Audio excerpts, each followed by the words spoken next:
Olá, estamos de volta ao nosso canal aqui no Facebook para falar um pouquinho mais de temas em urologia pediátrica. E hoje nós escolhemos um tema bastante interessante, que são as hipospádias.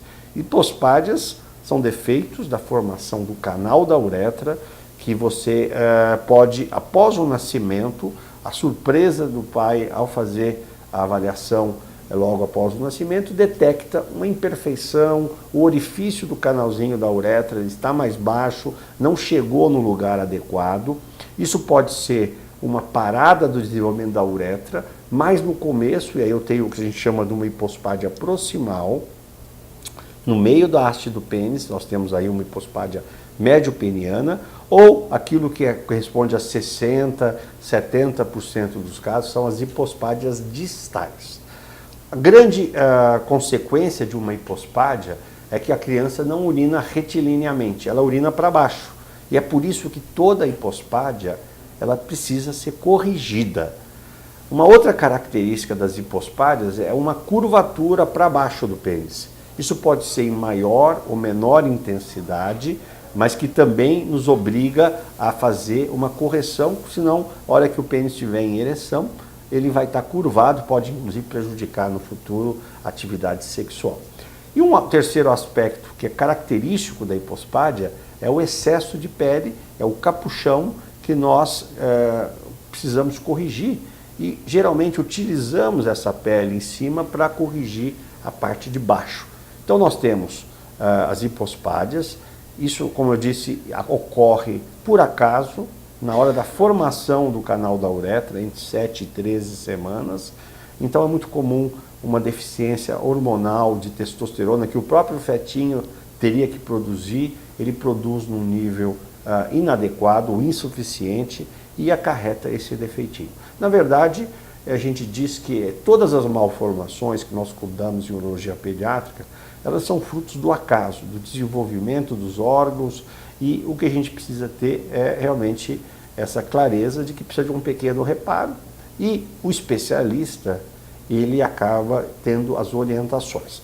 Eu recomendo sempre que os pacientes procurem o especialista, o urologista pediátrico, logo depois que passou aquela fase de euforia do nascimento, para que tenham uma informação correta. É muito comum dizerem para a mãe ou para o pai, olha, é muito pequenininho, vamos aguardar a criança fazer 1 ano, 2 anos, aí ela vai estar mais fortinha. Isso é um grande equívoco. O especialista e quem cuida desse assunto, isso já é um consenso internacional, quanto mais precoce essa correção, para o 5º mês, 6º mês, vai ser melhor para a criança. Melhor por quê? Porque a cicatrização nessa fase ela é extremamente acentuada, a criança ainda não anda, então você consegue que aquele repouso de ficar no berço, no colo, evite com que a criança se mexa bastante, interfira na cicatrização da cirurgia. Outra coisa, a gente usa um pequeno molde após corrigir a uretra, que é uma sondinha, e aquilo protege ali aquela região, impede com que você tem alguns estreitamentos, algumas complicações, e isso com a criança ainda de fralda é muito mais fácil de se manter. A lembrança também emocional, a criança nem precisa saber que nasceu com hipospádia, já que ela pode, depois da correção, você ter realmente o resultado antes que ela tenha a percepção do probleminha, né? E você tira um problema da frente imediatamente. Por isso que a hipospádia deve ser corrigida por alguém que tenha familiaridade com essa situação, nesse período aí de 5, 6 meses, idealmente. Se eu tiver uma hipospádia mais complexa, muitas vezes a cirurgia não pode ser feita em um procedimento apenas.